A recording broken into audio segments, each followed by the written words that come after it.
ನಾವು ಆನ್ಲೈನ್ ಅಲ್ಲಿ ಸರ್ಚ್ ಮಾಡ್ತಾ ಇದ್ದಿದ್ದು. ಓಕೆ, ಅವರು OLX, FB, ಫೇಸ್ಬುಕ್ ಇಲ್ಲೆಲ್ಲ ಆಡ್ಸ್ ಬಿಟ್ಟಿದ್ರು. ಓಕೆ, ನೋ ಬ್ರೋಕರ್ ಎಲ್ಲ ಕಡೆ ಆಡ್ಸ್ ಬಿಟ್ಟಿದ್ರು.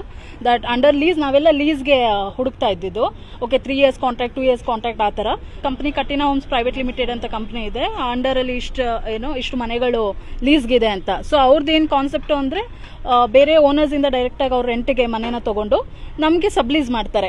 ಓಕೆ, ಅವ್ರಿಗೆ ರೆಂಟ್ ಪೇ ಮಾಡೋ ಥರ ಓನರ್ಸ್ಗಳಿಗೆ ನಮಗೆ ಲೀಸ್ ಅಮೌಂಟ್ ತಗೊಂಡು ನಮಗೆ 3 ವರ್ಷ ಕಾಂಟ್ರಾಕ್ಟ್, 2 years ಕಾಂಟ್ರಾಕ್ಟ್ ಅಂತ ಕೊಡೋ ಥರ. ಸೊ ಇವಾಗ ಏನಾಗಿದೆ, 2 years ಇಂದ ಸ್ವಲ್ಪ ಜನ ಎಲ್ಲ ಕರೆಕ್ಟಾಗಿ ಕೊಟ್ಕೊಂಡು ಮಾಡ್ಕೊ ಬಂದಿದ್ದಾರೆ. ಇವಾಗ ಸಡನ್ ಆಗಿ ಓನರ್ಸ್ಗೆ ಲಾಸ್ಟ್ 6 months ಇಂದ ರೆಂಟ್ ಹೋಗಿಲ್ಲ. ಓಕೆ, ಬಟ್ ಓನರ್ಸ್ ಅಗ್ರಿಮೆಂಟ್ ಅಲ್ಲೂ ಇದೆ ದಟ್ ಈ ತರ ರೆಂಟ್ ತಗೊಂಡಿದ್ವಿ ಮತ್ತೆ ಸಬ್ಲೀಸ್ ಕೊಡ್ತಾ ಇದೀವಿ ನಾವು ಬೇರೆಯವ್ರಿಗೆ ಅಂತ. ಸೊ ನಮ್ಮ ಇದ್ರಲ್ಲೂ ಇದೆ ದಟ್, ಬಟ್ ನಮಗೂ ಓನರ್ಗೂ ಕಮ್ಯುನಿಕೇಶನ್ ಇಟ್ಟಿಲ್ಲ ಅವರು. ಮತ್ತೆ ನಾವು ಓನರ್ ಕಮ್ಯುನಿಕೇಟ್ ಮಾಡೋಂಗಿಲ್ಲ. ಇವ್ರದ್ದು ಎಲ್ಲ ಕಂಪ್ನಿ ಜೊತೆಗೆ, ನಾವು ಲೀಸ್ ಟೆನೆನ್ಸ್ ಕಂಪ್ನಿ ಜೊತೆ ಡೈರೆಕ್ಟ್ ಆಗಿ, ಓನರ್ಸ್ ಕಂಪ್ನಿ ಜೊತೆಗೆ ಡೈರೆಕ್ಟ್ ಆಗಿ. ಸೊ ಅದು ಅಗ್ರಿಮೆಂಟ್ ಅಲ್ಲಿ ಪ್ರಕಾರ ನಾವು ಕಾಂಟ್ಯಾಕ್ಟ್ ಮಾಡೋಂಗಿಲ್ಲ ರೆಂಟ್ ಓನರ್ ಆಕ್ಚುಯಲ್ ಓನರ್ಸ್ ಜೊತೆಗೆ. ಸೊ ಇಷ್ಟೆಲ್ಲ ಆಯ್ತು. ಇವಾಗ ಲಾಸ್ಟ್ 6 months ಇಂದ ಅವ್ನು ರೆಂಟ್ ಕೊಟ್ಟಿಲ್ಲ ಓನರ್ಗೆ.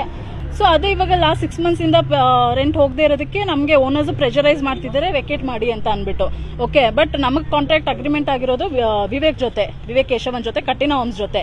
ಓಕೆನಾ? ಸೊ ಅವ್ರು ನಮಗೆ ದುಡ್ಡು ಕೊಡ್ಲಿ ವಾಪಸ್ಸು, ನಾವು ವೆಕೇಟ್ ಮಾಡ್ತೀನಿ ವಿತಿನ್ 24 hours ನಾವು ವೆಕೇಟ್ ಮಾಡ್ತೀವಿ ಅಂತ ನಾವು ಹೇಳ್ತಾ ಇದೀವಿ. ಓಕೆ, ಬಟ್ ಓನರ್ಸ್ಗೂ ಅವರು ಇಲ್ಲಿ ಇನ್ನೊಸೆನ್ಸ್ ಅವರು ಕೊಟ್ಟಿದ್ದಾರೆ ಅವ್ರ ಮನೇನ, ಅವ್ರಿಗೂ ರೆಂಟ್ ಬಂದಿಲ್ಲ. ಈ ಕಡೆ ಅವರು ಸಫರ್ ಆಗ್ತಾ ಇದ್ದಾರೆ, ನಾವು ಸಫರ್ ಆಗ್ತಾ ಇದೀವಿ. ಸೊ ಇವಾಗ ಓವರ್ ಆಲ್ ಇದೆಲ್ಲ ಏನು ಅಂದ್ರೆ ಅವ್ರ ಮೇಲೆ ಆಕ್ಷನ್ಸ್ ತಗೋಬೇಕು, ಕಠಿಣವಾದ ಕ್ರಮ ತಗೊಂಡು ಒಂದು FIR ಮಾಡಬೇಕು. 60 ಕೋಟಿ ಮಿನಿಮಮ್, ಸಮ್ 50 crore ಅಂದ್ರೆ ನಮ್ಗೆ ಗೊತ್ತಿಲ್ಲ ಬೇರೆ ಎಲ್ಲೆಲ್ಲಿ ಅಂತ. 50+ crore, 19 ಲಕ್ಷ ಸರ್ ನಮ್ದು ಒಬ್ಬೊಬ್ರದ್ದು. ಆವರೇಜ್ ಎಲ್ಲದು 20 ಇಂದ ಶುರುವಾಗುತ್ತೆ, 20 lakh ಇಂದ.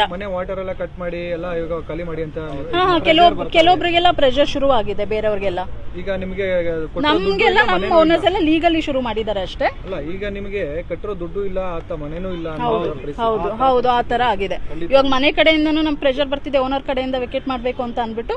ಪ್ಲಸ್ ಈ ಕಡೆ ಇವ್ರ ಕಡೆಯಿಂದ ದುಡ್ಡು ನಮಗ್ ಬರ್ತಾ ಇಲ್ಲ. ಸರ್ ಎಲ್ಲರೂ ಹೇಳ್ತಿರೋದು ಗ್ರೂಪ್ FIR ಆಗ್ಬೇಕು ಅಂತ. ಒಂದು ಗ್ರೂಪ್ FIR ಆಗ್ಬೇಕು.